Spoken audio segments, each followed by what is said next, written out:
Concerned about the growing darkness in the western kingdoms, the necromancer Zael journeys to Westmarch to restore the balance. Amid his quest, he crossed paths with Lady Celine Nisardo, the last heir to an ancient house who seeks a necromancer to help convene with her late husband.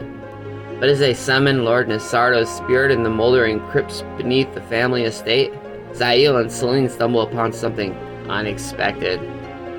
A sinister plot to unleash the demon Estraga and his minions on Sanctuary. While Celine and Zael become entangled in a web of alliances and intrigues that embroil both the nobility and Celine's bloodline, Estraga's allies work to prepare a horrific ritual to ensure his coming. The key to his return, the Moon of the Spider, is at the heart of the mounting evil in Westmarch. But who wields the malevolent artifact? And to what end?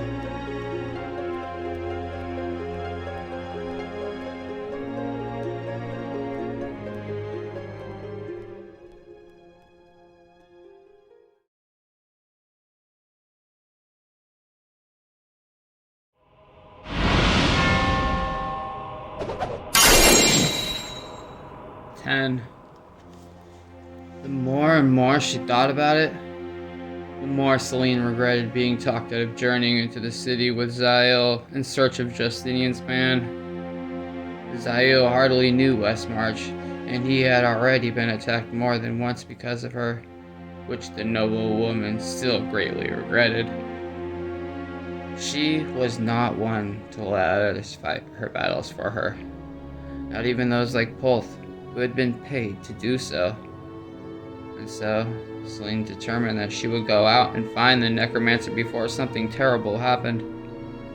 It was not difficult to slip past Sardak. For all his care for her, her half-brother trusted her too much. When she retired for the evening, Sardak accepted a kiss on the cheek and wished her well. He then went to his chambers near hers and promised that he would come the moment she'd called him. But the noble woman waited only long enough for the house to quiet. Then, clad in an outfit similar to what she had worn to the crypts, wrapped in a cloak about her, and snuck out of her room. In order to even better avoid Sardak's hearing her, she took a route that brought her past Zael's chambers. It required a longer trek, but at least no one would be wise to her departure. Or so she thought. "Bundled up well for a stroll through the halls," rang out a voice from behind the necromancer's door. Celine tried to ignore the unseen speaker, but then again, humming loudly and off-key. Desperate, Lady Nisardo slipped into the room to quiet him. "Shh! No more, Humbert! Sardak will hear you!" "And why should he not?" returned the skull, only slightly more quietly. "You're not to be going out there, you know it, lass." Zael is risking himself for my life in a city he knows nothing about, in search of a man he would recognize only from my brother's dubious description. I cannot fathom how I let him journey out there on his own. You'd be surprised how resourceful the lad can be. If this Edmund's beyond the palace gates, he'll locate him. Then the hesitation crept into the skull's voice. Still, it is a big city. And I know it far better. But you shouldn't go out alone either, my lady. She remained defiant. I'll not risk Sardak out there for my decision. It wasn't him I was thinking of. Somehow the fleshless head jostled. Pick me up. We could be on our way. You? Alas, I searched for gold and hunted men most of my mortal life. I know Zael better than anyone, You want to find him, and you want to find him fast? You'll need me. He made sense. And that worried Celine. I don't know. If you're fearful about carrying me around in the nook of your arm for all to see, just grab that sack next to me. 'Tis what Zail uses when we're traveling.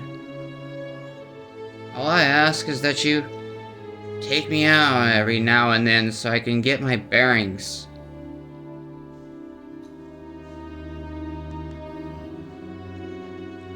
Not certain what else to do, she complied.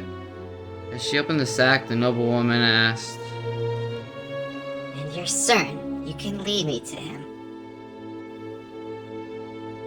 He and I are bound together by more than magic. My lady, gently there. The last referred to her attempt to put the jawless skull in the pouch without losing her grip on him. Once Humbart was settled within and arranged right side up, Celine carefully shut the bag and tied it to her belt. The skull was surprisingly light against her hip.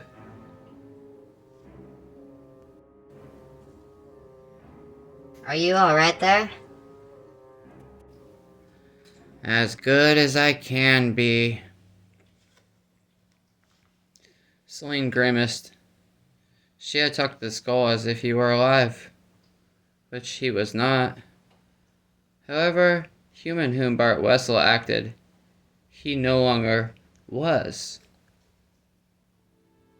It proved easy for Celine, familiar with the routine of her own home, to slip past the few servants on night duty. Before long, she and Humbart reached the darkened stables.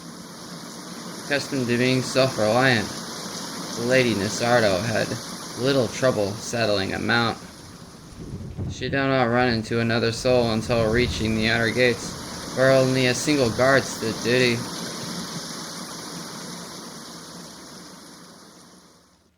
You really want to go out in this, my lady?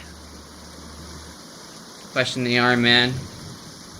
He had served her 10 years, and so did not even think to actually suggest that she turn around and go back to the house.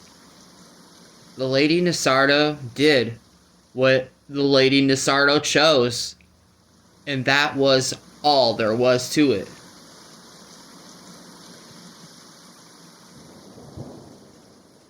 Yes, Dolph. Consider this like the year my mother died. Ah. Expression set the guard opened the way for her. As she rode through, he muttered, A better outcome for this venture, I hope, my lady. Rest assured, no one will know, especially your brother. When they had ridden some distance from the Nisardo estate, Humbart suddenly asked, Now, what did you both mean back there? When my mother grew ill, Dolph recalls me riding out each night, supposedly in search of someone who could heal her. And that wasn't the case? Celine shook her head. In her mind, revisiting that dark time. No. At least not later. First, I sought the aid of a Vajeri, hoping that he could teach me how to save her. That failed. Skull hesitated. Then, where there's a first, there's a second. What was it?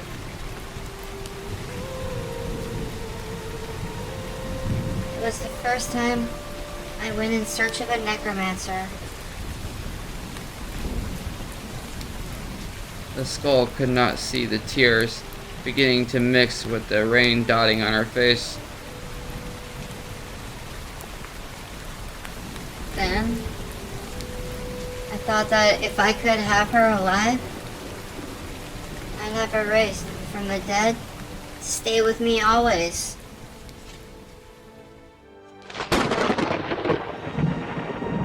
Again, Humbart hesitated. You didn't find one, did you, lass? No. And for her sake, I'm glad I didn't. The skull wisely did not comment.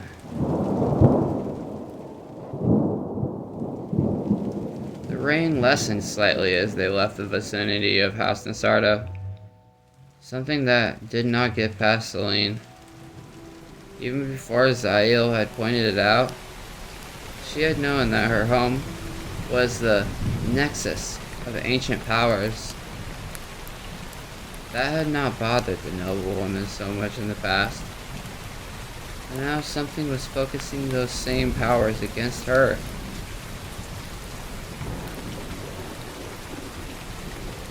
Zael had insisted on going on foot, something she had not understood, but that now surely gave her some advantage. As swift and cat-like as the necromancer could be, he would still need far more time to cover any area than Celine. Under the hood of her travel cloak, the noblewoman peered out at the first establishments coming up ahead. She sincerely doubted that she would be so fortunate as to discover either the Rathmanian or his whereabouts on her first foray, but at the same time Celine dared not pass any place by. Best to get started. She muttered, but as Celine began to dismount, from the pouch came a whisper. The lad's not been here for some time. Move on. She paused, asking in the same quiet voice.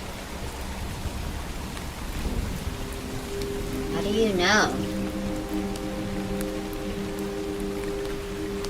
We're bound to one another, as I said, came the curt reply. Ask no more. Just take my word.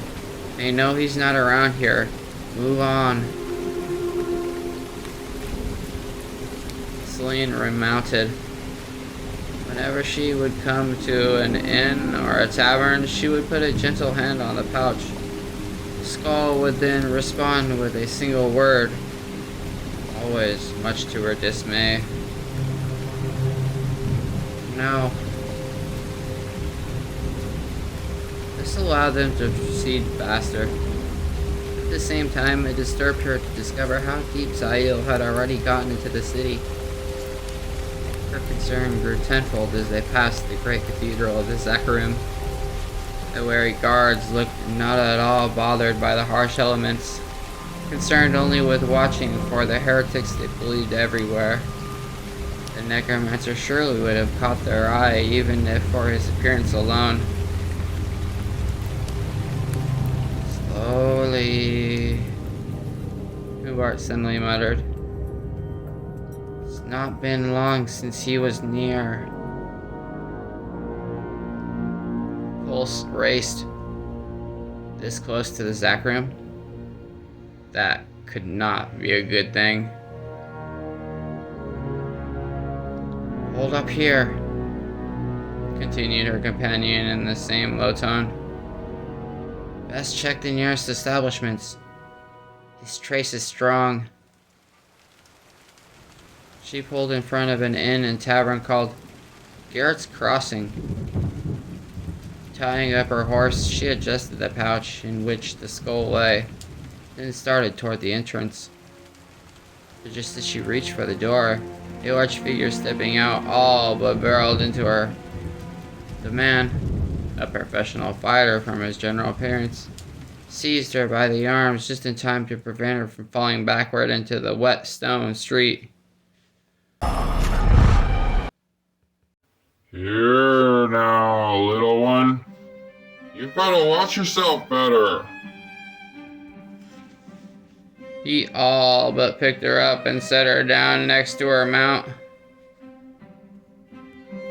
I could have hurt you.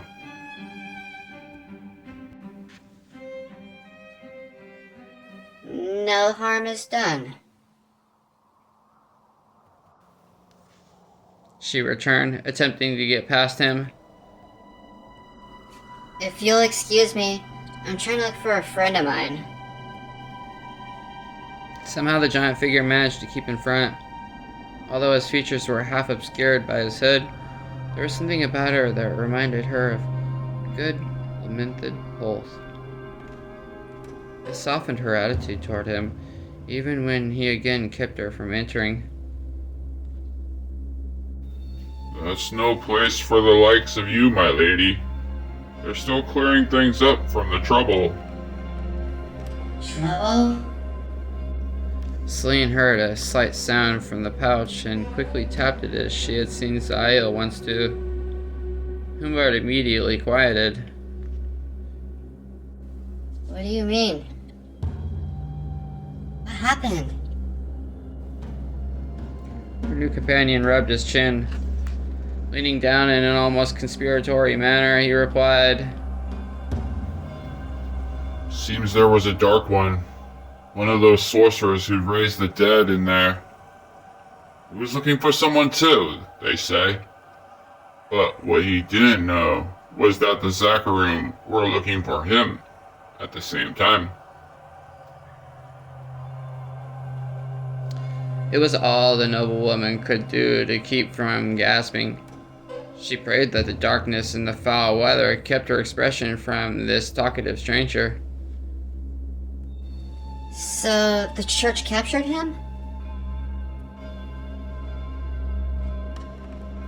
The necromancer? Nay.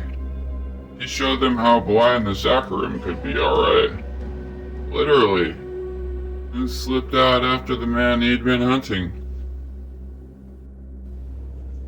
The exhalation of relief escaped Celine before she could stop it. But fortunately, the man did not notice. Quite a lot of excitement. She finally managed to say, Yes, you're correct. I won't look for my friend in there. Aye, if I may say so, my lady, any friend of yours is more likely to be a guest of the great General Torion than a patron of a squalid place like this. The leather-clad man nodded. You'll pardon me, but I've got to get going. Good evening to you, my lady. With that, he finally stepped out of her way and descended into the storm-soaked street. Celine hesitated by the entrance, but not because she any longer wanted to go inside. Something the man had said struck her.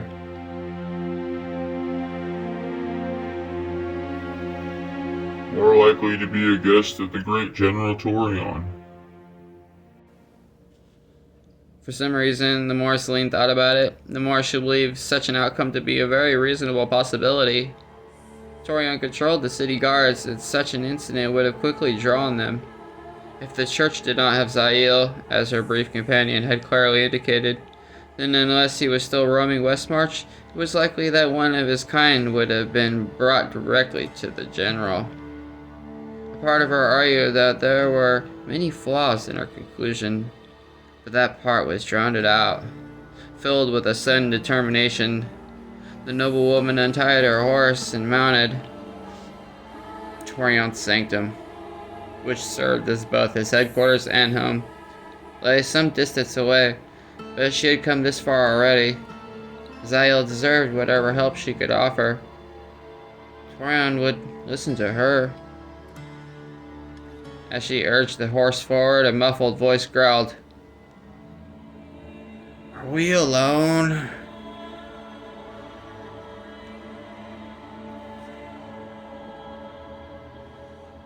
Yes, Humbert? Are you alright, Lady Selene? She detected concern in his words that had nothing to do with her search for the necromancer. Of course. A pause. Then, where are we riding to now? General Torion's, naturally. And would you mind telling me why? His line of questioning made no sense to her. Because if the Zekron did not capture Zail, then it stands to reason that the city guards likely did.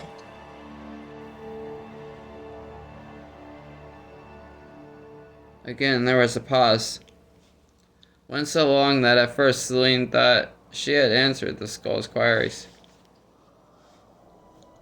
What's that about the Zekrom Church? Perturbed by his lack of understanding, she slowed the animal. After gazing around to see if anyone else was near enough to hear her through the wind and rain, she said, You heard everything he said about what happened in the tavern, didn't you? The tavern? After a moment, Humbar added, I didn't hear a damn thing about any tavern, Lady Selene. Neither that nor anything at all about the Zekrom or General Torion, unless it came from your lips. It was a strange, one-sided conversation I heard. Nothing more. Selene reined the horse to a complete stop. Shaking off some of the rain dripping down her hood, she brought the pouch close. Humbart's fleshless countenance pressed against the material. A man came out of the tavern. He talked about Zael's nearly being captured by the church. You must have heard all of it. Even in the gloom, she could almost make out the aisles of the skull staring back through the fabric. And, staring back, Selene imagined, in concern.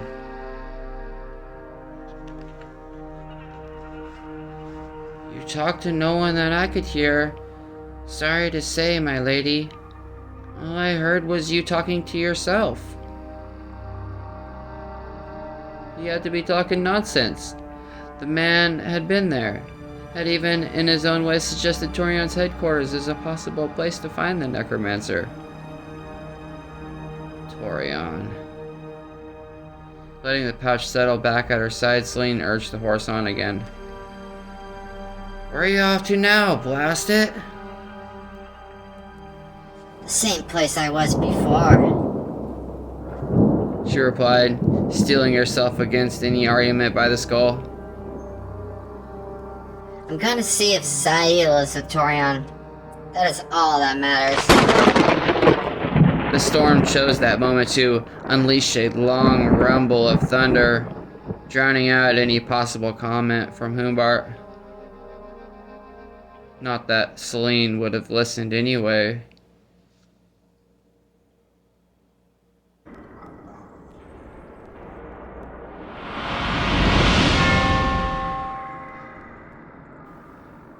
What am I to do with you, necromancer?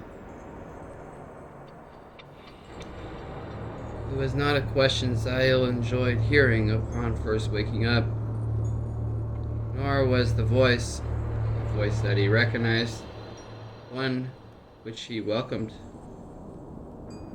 The side of his head still pounded, despite a tremendous urge to sleep until the pounding ceased. Zael opened his eyes. Sure enough, General Torion gazed down balefully upon him. The Rothmanian started to rise, only then realizing that he was chained to a wall.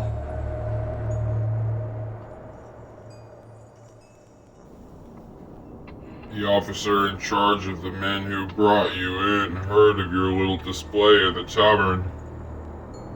Damn lucky they didn't just get you when no one was looking.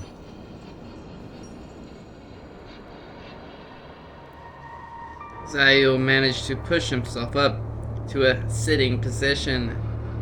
As his head cleared, he became more aware of his surroundings, or lack thereof. He was a guest of one of Westmarch's cells, a deeply buried one from what he sensed. The floor was dirt and straw, the latter much used. The walls were ancient stone, so ancient that the necromancer could sense touches of magic Torion likely did not know existed. There were also haunted memories here, just as there had been under House Nasarda. Some spirits still lingered, or were perhaps even imprisoned in this place. A dampness clung to the chamber. Moss covered the corners. The door was a thick iron plate with a bar that could be slid into a slot on the wall outside. A small grate toward the top of the door represented the only access to the world beyond the cell. The only light came from a square oil lamp that his captor held close. I ask you again, what am I going to do with you? Release me? The corners of the general's mouth rose ever so slightly. The necromancer has a sense of humor. Will wonders never cease? His expression darkened again. Or perhaps you think I can really do that? I have done nothing. I was the one who was attacked. Not according to His Majesty's personal aide, Edmund Fairweather, and he has Justinian's ear. Oh, and the Zacharium have their righteous bone to pick with you, but this should be no surprise to a necromancer, I suppose.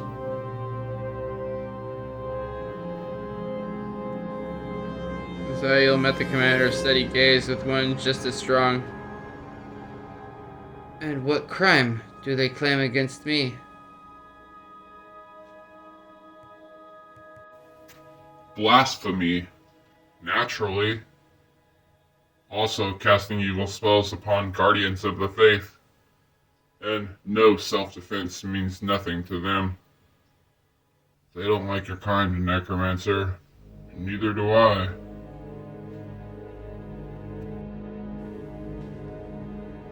I see. Zael's flat reply seemed to stir something up within General Torion. But I consider myself a fair man, even to those I dislike. I found no accountable crime, so I'll do what I can to get you out of here. Be grateful my men happened along. If the Zacharium had gotten you, nothing could have freed you from them. They are their own law within their own walls. Your present surroundings would have been a lot hotter. The church believes in cleansing everything with fire. Turning from the prisoner, Torion knocked on the door. A moment later, a harried guard opened it for him. The general would have left without another word, but a matter of concern occurred to the Rothmanian. General Torion! Slain must not be drawn in by the Zacharium, or... He was stopped dead by the other man's dire expression. Don't you tell me about any danger to the Lady Nasardo. You're the one who's risked her life by simply being in her company. You want to keep her safe? Don't mention her name again. Better yet, forget you ever met her, necromancer. After a pause, he added, Oh, and don't think we've forgotten your skills. This section was designed for your ilk. Your spells won't work here. Go ahead and try, they all do. It'll give you something to do while I try to save your miserable hide. With that, the tall soldier barged out of the cell. The anxious guard peeked inside at Zael, then slammed the door shut. Zael heard the bars slide into place. And then there was only a silent darkness.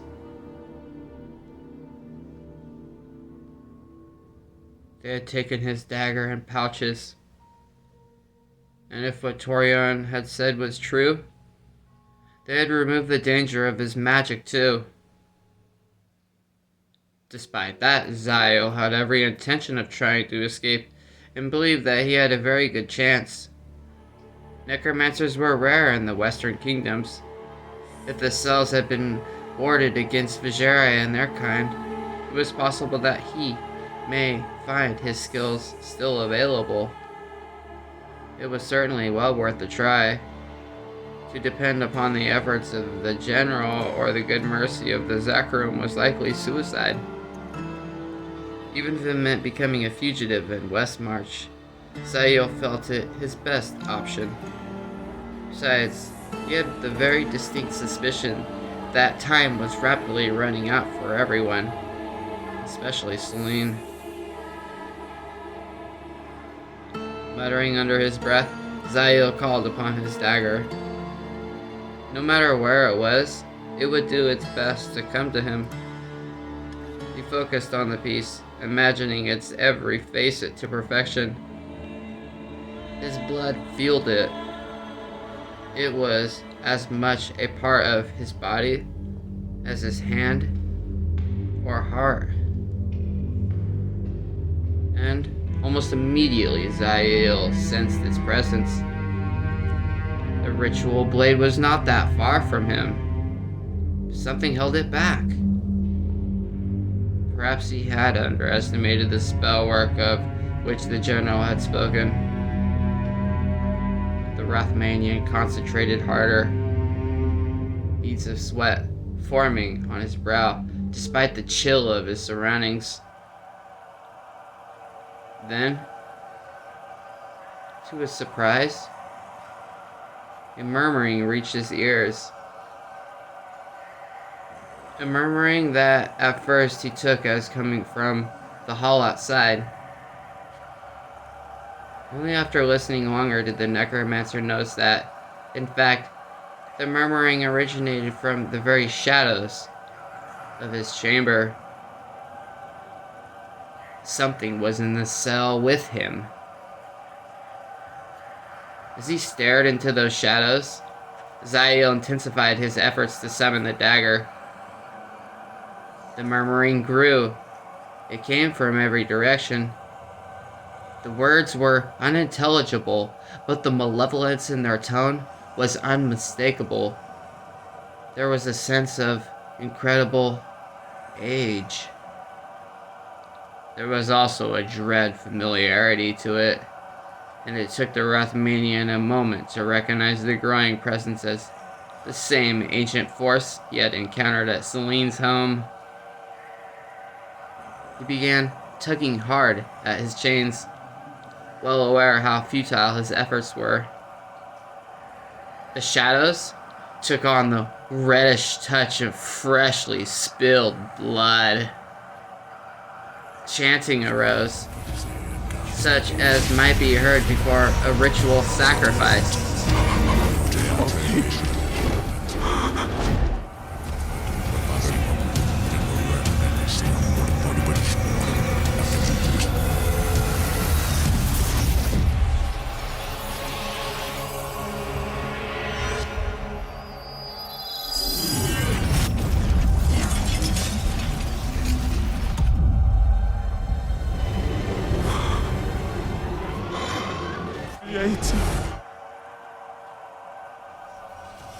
Images came unbidden to the necromancer. Twisted men and women wearing odd black headpieces and clad in cowled robes upon whose chest was the mark of a sinister arachnid. They wielded blades with serrated edges, and before them writhed row upon row of helpless, brutalized victims. Then, Zael realized that what he had taken for headpieces were, in fact, the same sort of spiders he had controlled the creatures in the crypt. He shook his head hard, trying to focus only on the dagger. The chanting filled his ears. Combated and the foul visions, Zael raised his own voice higher, repeating over and over the summoning spell. Without warning, the cell door swung open and the guard who had peered in earlier stepped before him, one hand holding a lamp and the other resting on the pommel of his sheathed weapon. He leaned over the prisoner. "Here now," he growled. "Stop your babbling or I'll cut your tongue out. Quiet, I say." Zael did quiet, but only because he now stared in horror at what the lamp revealed of the surrounding walls. A moistness dripped over the stone. The blood, he somehow knew, of those sacrificed in the visions. It spilled onto the floor and quickly spread toward the captive and his unsuspecting jailer. "Get out of here!" urged the Rathmanian. "Hurry, before it's too late!"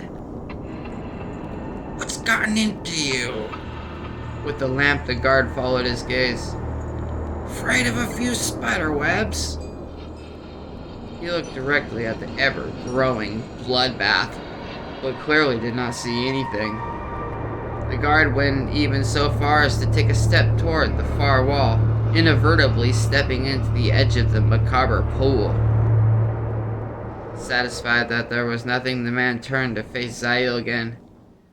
As he did, out of the wall behind him oozed a pair of skeletal, ichor-bathed arms.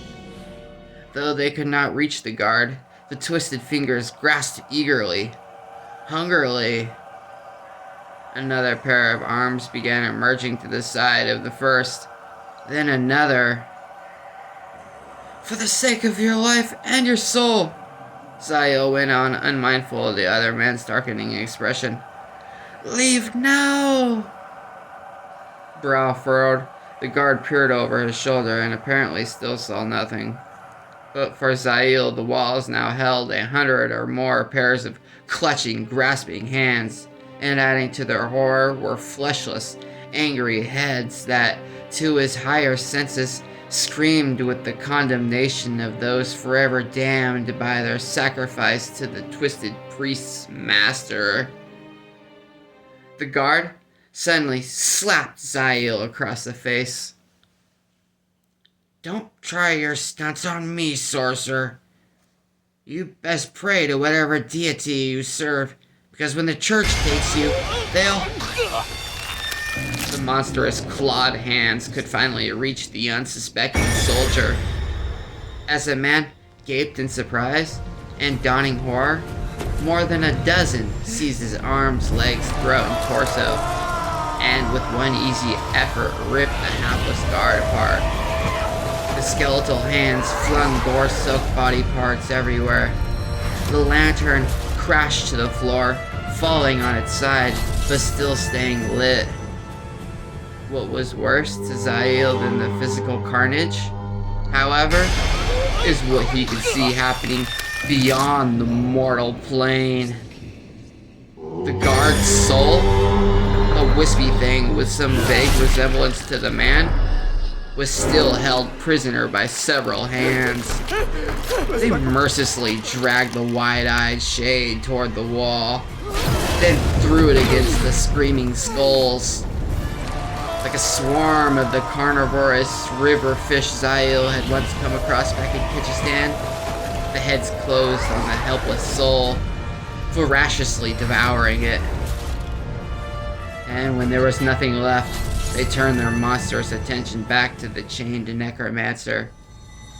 The pool of blood now reached Zail, but instead of flowing around him, it climbed up his boots and clothing, pouring over the Rathmanian as if intending to encase him.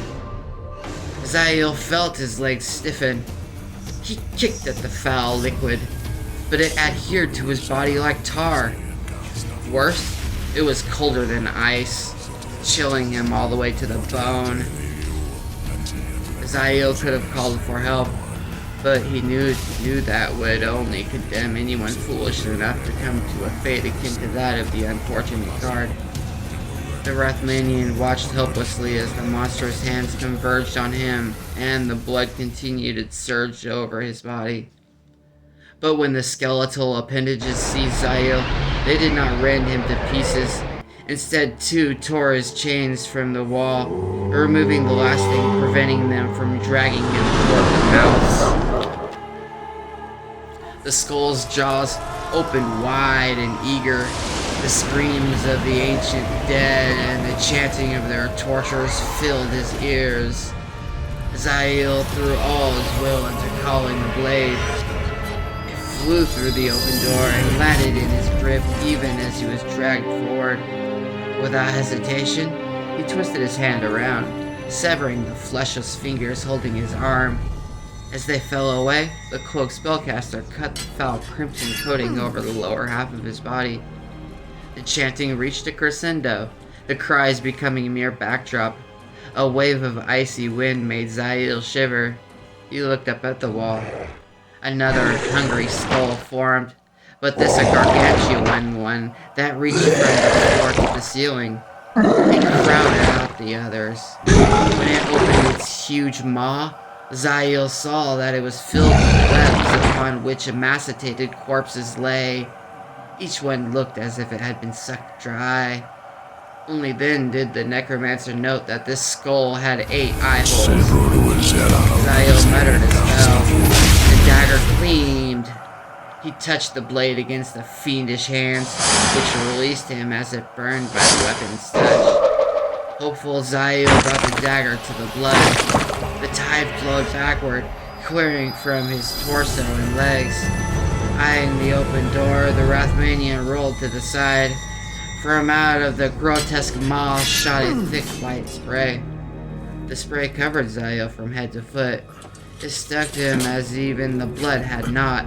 The Rathmanian struggled to cut his way free, but his very blade stuck. Desperation, Zail shouted, "Zail Mentis!" The huge skull inhaled, drawing in the web, and with it, the necromancer. A moment later, Zail vanished into the black maw.